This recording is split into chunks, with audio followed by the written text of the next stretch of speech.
और पीएम मोदी 3 देशों की यात्रा के बाद स्वदेश लौट आए हैं। उनकी इस यात्रा को लैंडमार्क विजिट कहा जा रहा है।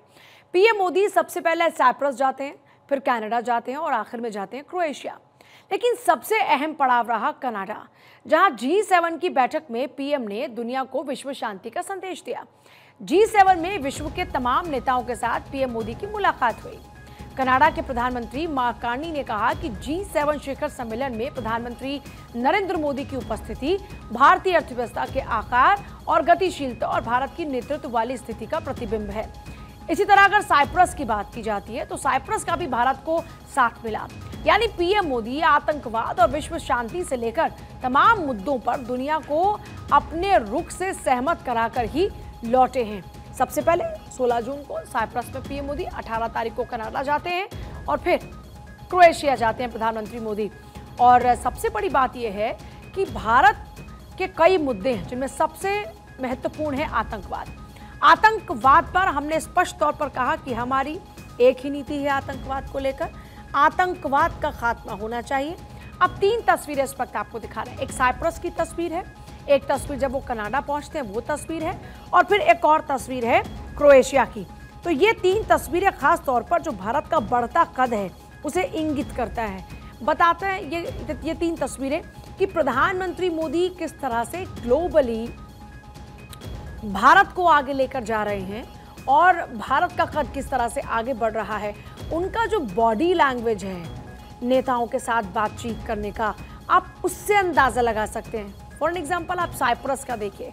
साइप्रस में प्रधानमंत्री नरेंद्र मोदी के साथ में जो कॉन्वर्सेशन चल रहा है उसमें कॉन्फिडेंस। दूसरा, साइप्रस की बात करते तो पीएम मोदी को वहां पर भी सर्वोच्च सम्मान दिया जाता है। एक तस्वीर वो दिखा रहे हैं जब पीएम मोदी ने गिफ्ट दिए वहां, और ये गिफ्ट कहाँ के थे? ये गिफ्ट थे भारत की पहचान, क्योंकि इसमें भारत की संस्कृति, यहाँ की कला और यहाँ की सभ्यता नजर आती है। तो पीएम मोदी ने ये चांदी का जो वर्क वाला पर्स है वो गिफ्ट किया, और ये जाहिर तौर पर एक बड़ा संदेश है।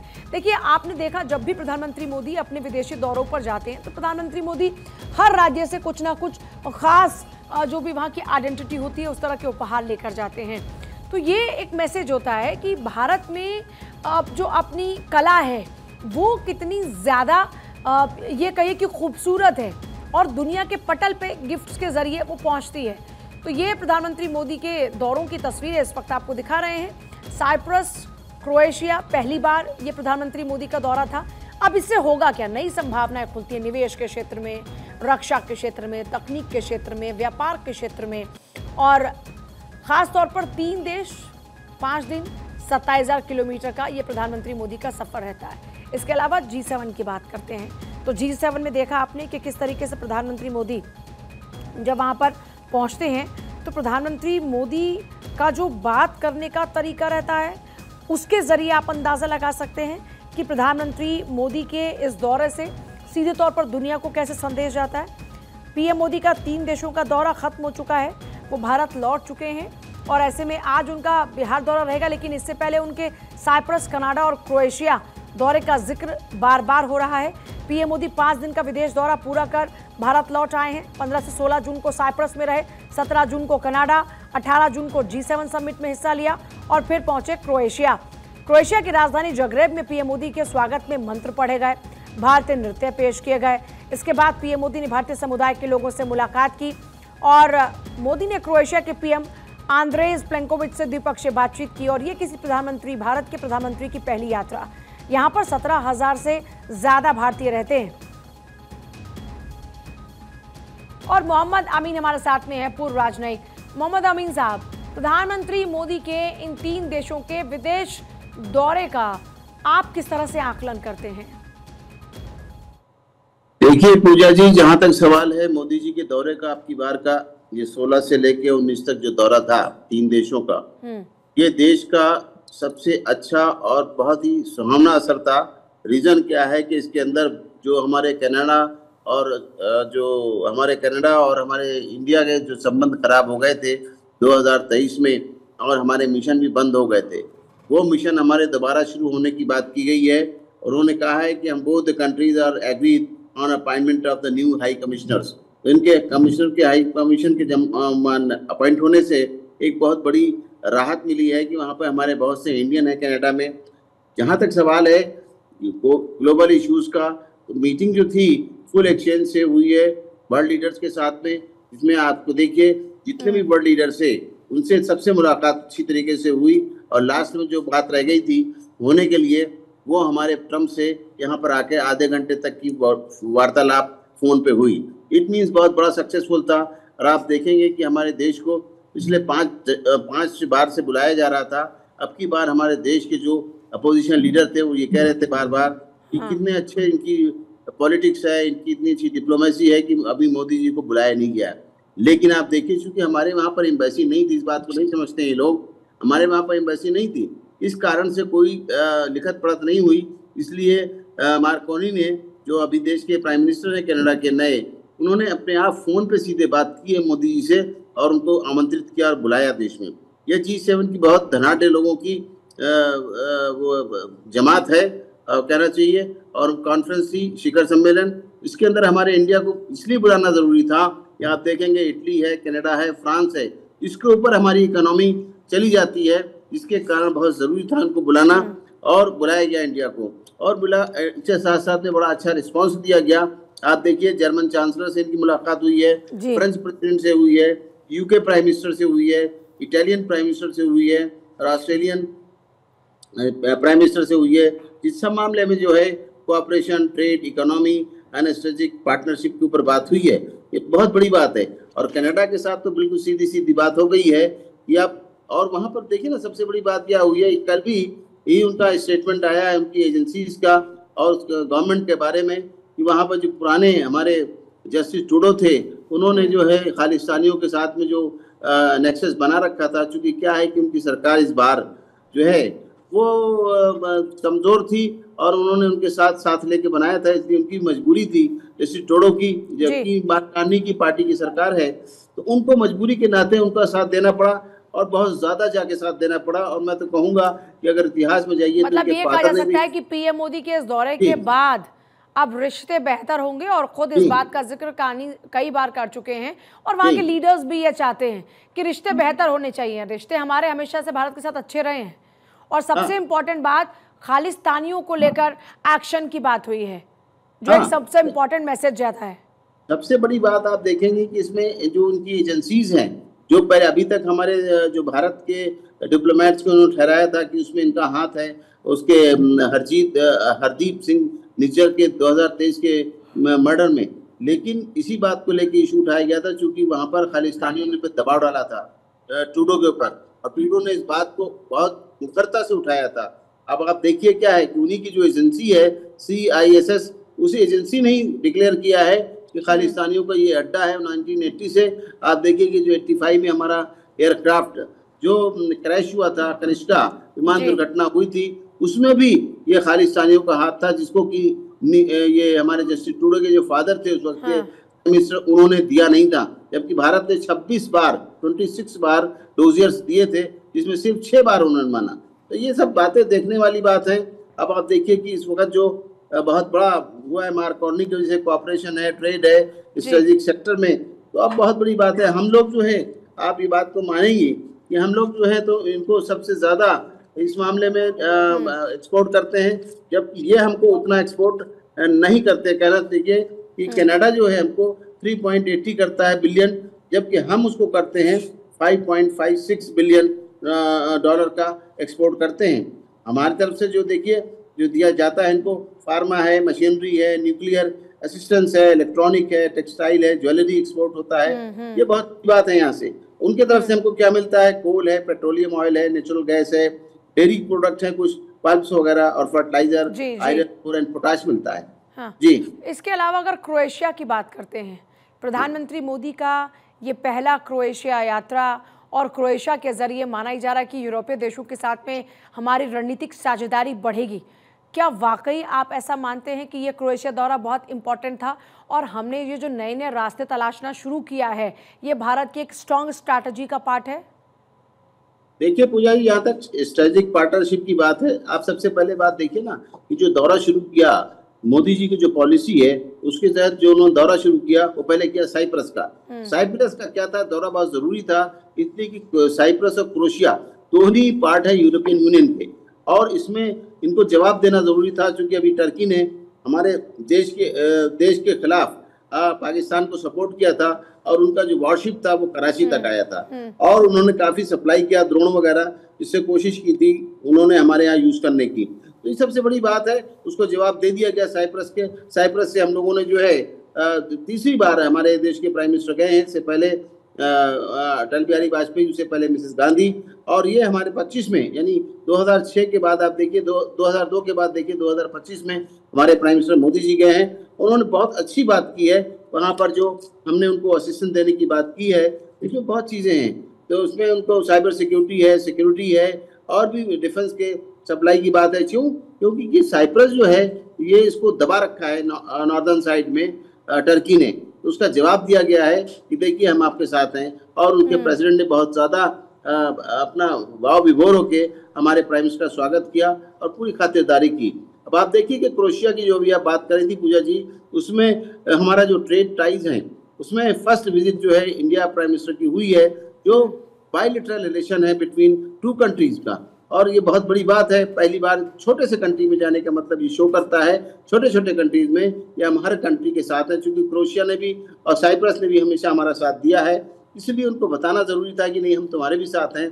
ट्रेड एग्रीमेंट है यूरोपियन यूनियन का, उसके साथ भी क्रोएशिया का हमारा साथ रहेगा है। और देखिए आप ये जो हमारी जो रिलेशनशिप है 2023 से वो ज़्यादा बढ़ी है क्रोएशिया के साथ में। प्रेसिडेंट कोलैबोरेशन है एग्रीकल्चर सेक्टर में कोऑपरेशन है, साइंस टेक्नोलॉजी में है, कल्चरल एक्सचेंज है, और आप देखेंगे यूनिवर्सिटी का भी एक बहुत बड़ा काम हुआ है। जाहिर है यूनिवर्सिटी है, उसमें इकोनॉमिक रिलेशन के ऊपर बात हुई। इन देशों के साथ हमारा जुड़ना क्या ये सामरिक तौर पर भी इसको देखा जा सकता है कि इसका सामरिक महत्व भी है?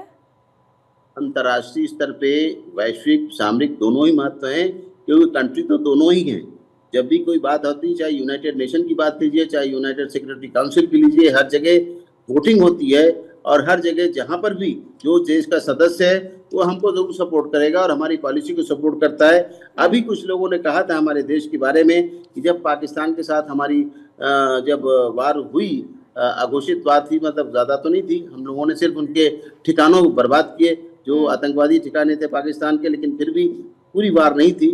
तो इसमें ये कहा गया कि हमारे साथ कोई कंट्री नहीं है, लेकिन आप देखिए कि हमें देखिए दुनिया, हमारे देश के लीडर्स को समझना होगा कि हमारे देश में जब जरूरत पड़ी तब आएंगे, ये हमारी डिप्लोमेसी है। और ये सोचें कि वो जो सक्षम देश होता है कभी भी उसको जरूरत नहीं पड़ती किसी की। हमारा देश इस वक्त फुल्ली सक्षम है, 62 और 65 का हमारा देश नहीं है जिससे कि हमें किसी तरह की सहायता की आवश्यकता हो। हम फुल्ली प्रिपेयर्ड हैं, चाहे इकोनॉमी हो। मैं सर आती हूँ आपके पास। प्रोफेसर करोड़ी सिंह भी जुड़ गए हमारे साथ में, फॉरेन एक्सपर्ट। प्रोफेसर करोड़ी सर, मैं ये समझना चाह रही हूँ कि जिस फॉरेन पॉलिसी का जिक्र बार बार हम कर रहे हैं, ये साइप्रस, क्रोएशिया, फिर हम देखते हैं कनाडा, ये जो पीएम मोदी के दौरे रहते हैं, ये हमारी फॉरेन पॉलिसी को किस तरह से स्ट्रॉन्ग कर रहे हैं और ये क्या मैसेज देते हैं? देखिए, ऐसा है कि फॉरेन पॉलिसी है, ये कोई प्रोडक्ट नहीं है, ये एक निरंतर चलने वाली प्रक्रिया है, और उसको लेके हमें कभी भी आत्म मुक्त नहीं होना चाहिए। आत्म मंथन निरंतर रूप से करते रहना चाहिए। इसमें हमें यह मंथन करना चाहिए कि हमारी कहाँ कमियां रही हैं, कितना हमें कुछ उससे बेनिफिट हुआ है, हमारे गोल या ऑब्जेक्टिव हासिल करने में हम कितने सफल रहे हैं। तो अगर निरंतर आत्म मंथन नहीं करेंगे और आत्म मुक्त हो जाएंगे तो निश्चित रूप से हमारी फॉरेन पॉलिसी फेलियर की तरफ जाएगी, सफल नहीं हो सकती। और उस आधार पे देखें कि भारत के प्रधानमंत्री निरंतर रूप से दुनिया के देशों से पे विजिट करते हैं, उससे एक सद्भावना बनती है। लेकिन उसके साथ साथ फॉरेन पॉलिसी में एक तरह का पॉपुलिज्म, लोग लुभावनापन आ गया है, और उसकी वजह से हमारे राजनीतिक दल जो घरेलू राजनीति में करते हैं, घरेलू मामलों में एक दूसरे पे आरोप प्रत्यारोप लगाते हैं, उसका रिफ्लेक्शन अंतर्राष्ट्रीय स्तर पे चला गया है। क्योंकि भारत के प्रधानमंत्री जहां भी जाते हैं इंडियन डायस्पोरा से मिलके और जिस तरह की बातें करते हैं, और उससे क्या है कि हमारा डायस्पोरा है वो डिवाइड हो गया है, उसमें एक तरह का ध्रुवीकरण हो गया है। एक तरफ वर्तमान जो सरकार है राजनीतिक पार्टी की, उस राजनीतिक पार्टी के समर्थन में है, दूसरे दूसरी राजनीतिक पार्टी के समर्थन में है, और तीसरे हमारे कुछ पृथकतावादी ग्रुप है वो अलग हो गए हैं। तो इस तरह के पॉपुलिज्म लाने के बजाय हमारे फॉरेन पॉलिसी को सीरियस बिजनेस करना चाहिए, बातचीत करनी चाहिए, कूटनीतिक गहनता आनी चाहिए। उसकी दृष्टि से मुझे लग रहा है कि कुछ कमी नजर आ रही है, क्योंकि अगर दुनिया के दूसरे देशों में भारत के लोग हैं वो आपस में एक दूसरे पे कीचड़ उछालेंगे या एक दूसरे का विरोध प्रतिरोध होगा, तो उस समाज में भारत की प्रतिष्ठा को धक्का लगता है। और ये जो बात आई है, ये प्रधानमंत्री वहां जाते हैं तो प्रधानमंत्री को लेके जिस तरह का पब्लिक मीटिंग और नारेबाजी होती है वो दूसरे देश में इतना होना मेरे ख्याल से किसी भी देश की विदेश नीति के लिए अच्छा नहीं है। तो हमें निरंतर रूप से मंथन करते रहना चाहिए कि हम विदेश नीति को किस तरह से आगे बढ़ाएं। तो सर, ये साइप्रस और क्रोएशिया को अपने साथ कनेक्ट करना, ये किस तरह की कूटनीति है? और ये बहुत अच्छा कदम है। अच्छा कदम किस रूप में है, मैं आपको बताना चाहूंगा कि भारत ये समझता है कि बड़े देश हैं जो सुपर पावर हैं, चाहे अमेरिका हो, चीन हो, उसके ज्यादा नजदीक जाएंगे तो वो भारत पे दबाव बनाने की कोशिश करेंगे, अपनी बात मनवाने की कोशिश करेंगे। और भारत अगर छोटे देशों का साथ लेके आगे बढ़ेगा तो निश्चित रूप से भारत की प्रतिष्ठा बढ़ेगी, छोटे देशों में एक आत्मविश्वास आएगा कि भारत दबाव की राजनीति नहीं करता है, भारत सबको साथ लेके समानता के आधार पर हर छोटे देश की गरिमा को बनाए हुए, उनकी अस्मिता और उनकी स्वायत्ता को बनाते हुए आगे बढ़ रहा है। जहां तक आपने साइप्रस और क्रोएशिया की बात कही, ये यूरोपियन यूनियन के इम्पोर्टेंट देश हैं। इम्पोर्टेंट इस सेंस में कि यूरोपियन यूनियन में जो निर्णय होता है वो सब मिलकर लेते हैं यूरोपियन यूनियन के सदस्य। और अब भारत का जो फ्री ट्रेड एग्रीमेंट है यूरोपियन यूनियन के साथ, वो बहुत ही एडवांस स्टेज पे है। तो अगर मान लीजिए बड़े देश कोई स्ट्रिक्ट टर्म्स एंड कंडीशंस लगाना चाहते हैं, जैसे फ्रांस है, जर्मनी है भारत पे, तो ये छोटे देश अगर भारत का पक्ष लेते हैं तो निश्चित रूप से भारत के फेवर में फ्री ट्रेड एग्रीमेंट हो सकता है, भारत को उससे बहुत ज्यादा फायदा हो सकता है। दूसरा ये है कि देखिए साइप्रस है, पिछला जो भारत पाकिस्तान का 4 दिन का जिस तरह का घटना हुई, उसको लेके टर्की और अजरबैजान दोनों पाकिस्तान के साथ खुल के खड़े हुए। तो साइप्रस है, वह साइप्रस का 2 पार्ट है, एक पार्ट टर्की के अंदर में केवल टर्की ने मान्यता दे रखी है, और दूसरा रिपब्लिक ऑफ साइप्रस है, वो यूरोपियन यूनियन का सदस्य है और वो एक रूप से आधिकारिक साइप्रस है। तो अगर उस पे गए हैं तो टर्की को एक मैसेज जाएगा कि आप अगर दूसरे देश की भारत के विरुद्ध एक सीमा से आगे मदद करते हैं तो हम भी आपके बॉर्डर पे आपके हितों पे चोट पहुंचा सकते हैं। और इसीलिए भारत, देखिए अजरबैजान के बराबर में अर्मेनिया है, अर्मेनिया से भारत अपने अच्छे रिलेशंस कल्टीवेट कर रहा है। इसी तरह से साइप्रस से, क्रोएशिया है वो ईस्टर्न यूरोप का बड़ा इंपॉर्टेंट देश है, और ये दोनों ही देश मेडिटेरियन जो सी है वहाँ ट्रेड रूट है उसमें इंपॉर्टेंट रोल प्ले करते हैं। एक अन्य महत्वपूर्ण है कि भारत का जो एक कॉरिडोर है, India middle east European corridor, उसमें साइप्रस एंड क्रोएशिया बड़ा इंपॉर्टेंट रोल प्ले कर सकते हैं, क्योंकि ये कॉरिडोर क्रोएशिया से होते हुए जाता है। तो भारत का ट्रेड है वो यूरोप से बढ़ता है, तो क्रोएशिया एक पॉइंट आ जाता है जिसके थ्रू ट्रेड यूरोप की तरफ, पश्चिमी यूरोप की तरफ बढ़ता है। तो उस दृष्टि से बड़ा इंपॉर्टेंट है।